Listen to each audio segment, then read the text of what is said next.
Hoy vamos a viajar a una época fascinante, la del absolutismo. ¿Y qué es eso?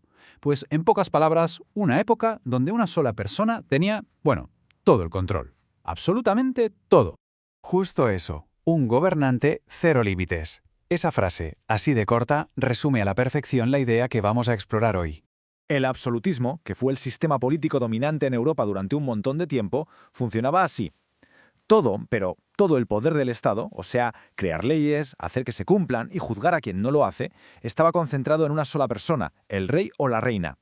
Para la gente de la época, la cosa estaba clara. No había ciudadanos con derechos, sino súbditos con un único deber, obedecer. El poder, digamos, no venía de abajo, del pueblo, sino directamente de arriba, de la corona. Claro, la pregunta es inevitable, ¿no? ¿Cómo es posible justificar algo así? O sea, ¿cómo convences a millones de personas de que una sola persona deba tener un poder tan bestia, sin ningún tipo de límite? Exacto. Esa es la gran cuestión. La respuesta no se encontraba en un debate ni en unas elecciones, claro. Estaba en algo que se consideraba mucho más poderoso. Algo que, supuestamente, venía de mucho más arriba. Y aquí está el truco, la justificación definitiva, la idea del derecho divino. El razonamiento era, en realidad, muy simple, pero demoledor. A ver, paso 1. Dios elige al rey para que gobierne. Paso 2. Por lo tanto, el rey es el representante de Dios aquí en la tierra. Y la conclusión es, bueno, es aplastante. Si desobedeces al rey, estás desobedeciendo al mismísimo Dios. Imagina. Esto convertía al monarca en una figura casi sagrada. No tenía que rendirle cuentas a nadie, ni al pueblo ni a las leyes, solo a Dios.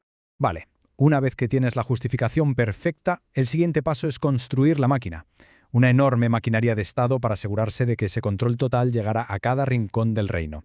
Y toda gran máquina tiene sus componentes clave, ¿verdad? Pues esta funcionaba con 4 engranajes principales, todos al servicio del rey, claro. Hablamos de una burocracia profesional, un ejército permanente, un control económico férreo y una justicia centralizada. Venga, vamos a ver pieza por pieza.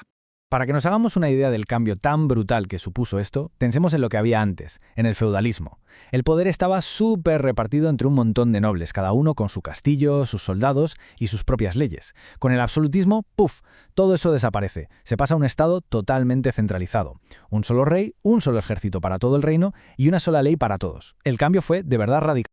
Empecemos por la primera pieza, la burocracia. Piensa en ella como los brazos y las piernas del rey, llegando a todas partes. Era una red de funcionarios profesionales que le debían lealtad solo a él. Su trabajo, hacer cumplir sus leyes y, muy importante, recaudar los impuestos. Porque claro, toda esta maquinaria costaba mucho dinero y había que financiarla. Segundo engranaje, el ejército permanente. Y ojo, que esto fue una novedad importantísima. Se acabaron los ejércitos privados de los nobles, que podían ser una amenaza. Ahora existía un único ejército profesional, pagado por el Estado, y cuya lealtad era exclusiva para el rey. Su misión era doble. Por un lado, defender las fronteras, por otro, y quizás más importante, aplastar cualquier tipo de rebelión dentro del país. Vale, ¿y de dónde salía la pasta para pagar a los funcionarios y a los soldados? Pues de aquí, del mercantilismo. Era básicamente el plan económico del absolutismo. La idea era súper sencilla. La riqueza de un país se medía por la cantidad de oro y plata que tuviera. Así que el objetivo del Estado era acumular metales preciosos como fuera. ¿Cómo? Controlando el comercio, poniendo impuestos a los productos extranjeros. En resumen, la riqueza de la nación era la riqueza del rey, y había que protegerla como si fuera una fortaleza. Y la última pieza clave de esta maquinaria, la justicia. Hoy estamos acostumbrados a la idea de que los poderes están separados, ¿no? El que hace las leyes, el que gobierna y el que juzga son distintos. Bueno, pues en el absolutismo, olvídate. El rey era la fuente de toda la justicia. Él creaba las leyes, supervisaba los tribunales y si le apetecía podía ser el juez final en cualquier caso. Su palabra, literalmente, era ley. Muy bien, ya hemos visto cómo funcionaba la máquina. Pero, ¿dónde estaba el centro de mando? ¿La sala de control de todo este sistema? Pues estaba en la corte real. El Palacio Real, pensemos en Versalles, por ejemplo, era mucho más que la casa del rey. Era un gigantesco escenario, un teatro diseñado para dejar a todo el mundo con la boca abierta y mostrar el poder inmenso del monarca. Cada pequeño detalle, desde una fiesta hasta la forma de saludar, cada norma de etiqueta estaba calculado para reforzar una idea. El rey estaba en el centro del universo, era un ser superior, casi divino. Un momento. Si el rey ahora lo controlaba todo, ¿qué pasó con los nobles? Ya sabes, esa gente tan poderosa que antes tenía sus propios castillos, ejércitos y tierras. ¿Dónde quedaban ahora? Pues aquí tenemos una de las jugadas más inteligentes del absolutismo. A los nobles se les ofreció un trato, una especie de intercambio. A ver, ¿qué perdían? Pues su poder real. Se quedaron sin ejércitos privados, sin derecho a cobrar sus propios impuestos, sin independencia política. ¿Pero qué ganaban a cambio? Pues privilegios, puestos importantes en la corte, el favor del rey, pensiones, mucho prestigio social. El rey básicamente los domesticó, los convirtió de posibles rivales en cortesanos que dependían de él. Y al tenerlos a todos juntitos en palacio, los tenía entretenidos y vigilados. Pero como todo en la historia, por muy sólido y eterno que parezca un sistema, al final acaba cayendo. Y el absolutismo, por supuesto, no fue una excepción. También tenía fecha de caducidad.